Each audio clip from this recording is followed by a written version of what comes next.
Sometimes on GED Science, you'll have to count a total number of things. For instance, how many total days will a test or an experiment take?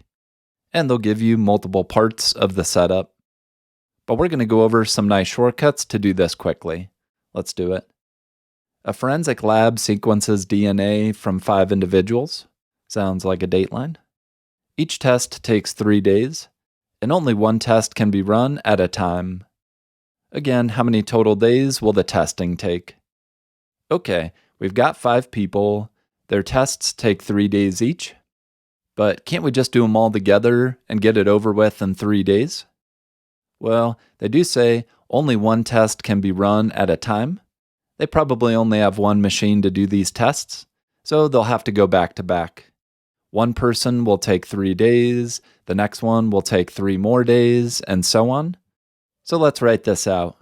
We've got our 5 people. They take 3 days each. But to find the total time, you know what to do. Just add them all up, and adding 3 5 times, that'll give us 15 days total. So see, 15 days, that's how long all this testing will take. But you might have done it a different way. You might have multiplied and said, well, you could just do 5 times 3. That's another way to get 15. And this is the great shortcut for this problem. So especially when the setup has more than 2 parts to it, if it has 3 or 4 parts, you can usually just multiply all those together, and that'll give you the total time for any experiment. So we're going to use this technique for a couple examples. All right, let's check it out. For this one, how many total hours will this filtering take? We're finding the total time, so we'll probably just multiply the parts of the experiment together. Let's see if that makes sense here. A lab filters 3 water samples through 2 different filters. Let's highlight the numbers here. We have 3 water samples. Each of them is going through 2 different filters. Okay. Each filtration takes 4 hours. Highlight that as well. And the lab can run only one filtration at a time. How many total hours will the filtering take? Well, like we said, let's go ahead and multiply these together. But really quickly, does this make sense? Now we've got 3 samples going through 2 different filters. So we've got a bunch of combinations here. And then each of those is going to be filtered.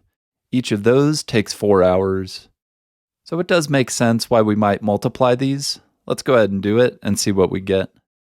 By the way, this is the exact calculator they'll give you for GED Science and Math.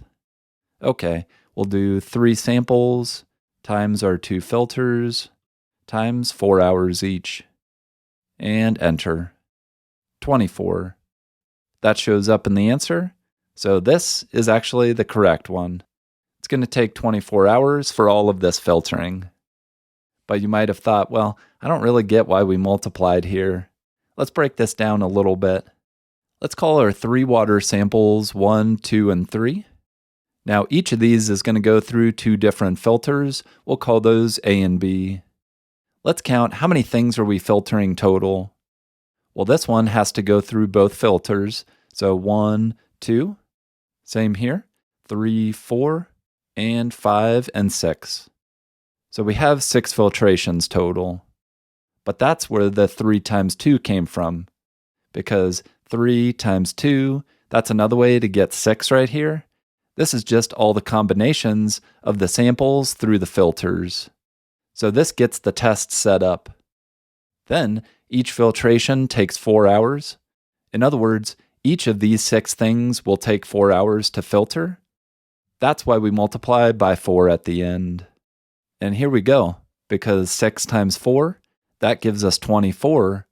So now, that answer does make a lot more sense, especially when we break the process down a little bit. So the beginning, this usually finds the combinations when you multiply the first 2 things. Then all of those things take a certain amount of time, and that's what you multiply at the end there. Okay, now we're feeling pretty good with these. Let's check out one more example. How many days will this experiment take? Feel free to pause and try this one on your own. Well, once again, we're finding the total time for an experiment.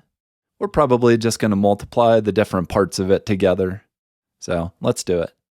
A researcher studies how saltwater plants grow in different salt solutions. She tests 4 plants, here's one thing, in 3 different solutions, here's another thing. Only one plant can be tested at a time. And finally, each test lasts 6 days. So there's our third piece of information. But let's do it. Let's just go ahead and multiply 4 times 3 times 6. Let's see what we get.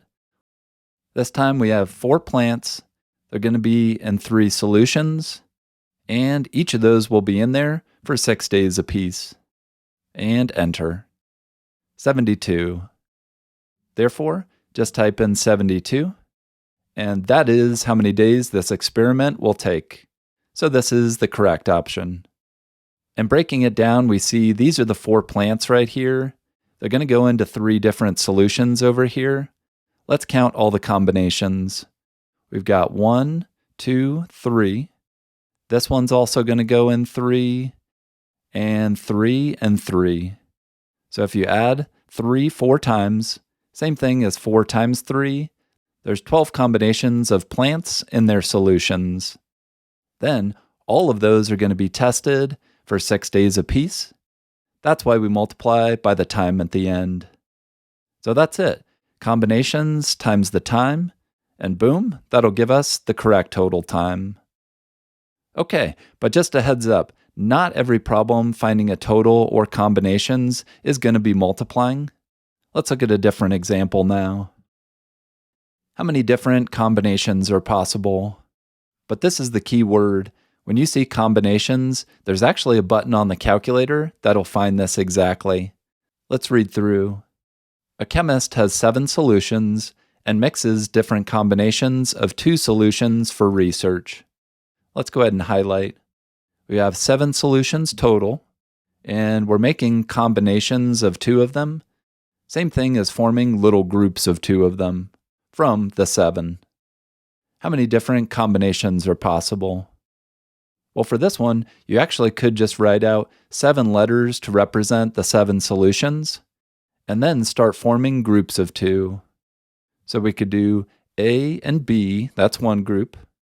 We could do A and C, that's a different group. Or B and C, that's a third group. But we can see, well, making all these groups is going to take us a while, so there is a shortcut with the calculator. You're just going to start with your total or your bigger number first. Then, here's the combinations button. It's called NCR. You can remember it because C for combinations. Now, we're going to finish with the group size at the end. So let's summarize. When you're finding combinations, start with your total in front, the NCR button, and then your group size at the end. So let's go ahead and type this in. We'll see exactly how to type this guy here. Let's do it. Let's clear. We've got our total, 7. Here's the probability button. Then you're going to go down to number 2. And there's NCR. That'll form combinations or groups. Finish with your group size and enter one more time. 21. So there's exactly 21 combinations of 2 letters from 7 total. Or there's exactly 21 ways to make groups of 2 solutions when you have 7 solutions. So that is the correct number there.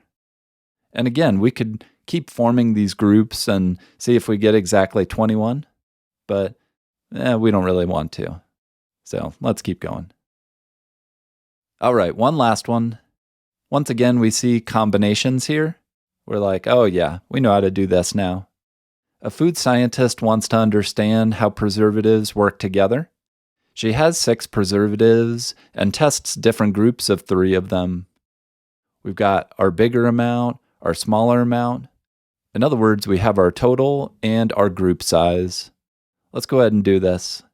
We'll start off with our bigger amount first, always, the total. Then our combinations button, NCR, and our group size of 3. All right, that's it. Let's go ahead and type this in here. Let's do 6, probability down to 2, and groups of 3.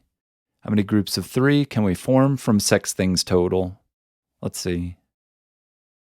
20. So this time, 20. That is an option. So we're pretty confident that this is the correct one. And it is here. Because it's actually pretty satisfying to go ahead and confirm it. So I encourage you to write out 6 letters for the 6 total and start forming different groups of 3. See if you get exactly 20 of them. We'll get it started here. We could do A, B, and C, or we could do B, C, and D, for instance. One more, let's do C, D, and F as well. Okay, if we keep going, let's try to get exactly 20 of them. Then we know, oh yeah, this is for sure the right answer here. But if you get more than 20, that means you had a repeat. So if you have a group like A, B, and C, then you don't want to count a new group with the same letters. So B, A, C in a different order, it's not a new group. It's still the same 3 preservatives. So just make sure once you have a group of 3 letters, you don't have any other groups with those exact 3. Check out my website for practice problems just like these guys. And here's a GED Science video with multiple findings and multiple conclusions, another topic that you can master. Let me know what questions you have, what else you want me to cover. Good luck, you got these. We'll see you in the next video. Toodles.